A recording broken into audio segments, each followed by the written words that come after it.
سلام جان سرما. سلام عزیزم. قربونه. کجا باید عجله؟ بار دارم. بار داری؟ بار دارم. بار چیه؟ جوجو. جوجو؟ آه. من کار چیه؟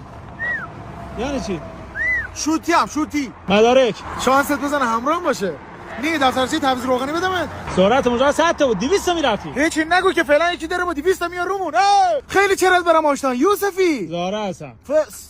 ماشی باید بخوابه. چه هندی؟ ماشی خوابش کرده به راتیا نمیخوابه. آکو سر واسه الکل بیا. اله چه کلی؟ سرتو بگی بیرون چی میخوای اینجا؟ این دوربین تو این دو تا عکس خوبم ما نگرفته بزنیم پروفایلمون. 4 تا گلوچله خوردم ولی زنده موندم. زندگی پرایدی حقمونی. تو پیچ رفتی تو سبقت.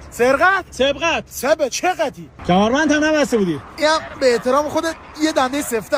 آشنا دارم زنگ بزنم به اتت میافتی جلو قاتل بلفته. یعنی چی؟ سربان رب گوش داده کنسله. استعلام گرفتی ماشین سرقتیه؟ معلوم نشد دزدش کیه. ماشین نام خودته؟ شیشه که میکشم ها حس میکنم مال خودمه. شیشه که میکشی ماشینم دزدیه. ما خود تعارف کردیم نومدی. چرا انقدر ماشین تو کپ کردی؟ بده به سطح دریا نزدیکتره. چراغا چرا زنونه؟ زنونه؟ همش مردونه. حالا آشناتون کی بود؟ سرباز نیرو دریایی ارتش. لااقل برام ضعیف بنویس. ماشین اعمال قانون میشه 6 ماه پارکینگ. شیشه چه مایه اعمال چه قانونی پاره چه کینگی. من دیگه برات نوشتم. ما همه زجه زدیم خجالت ضرر نداره تفریح بکش.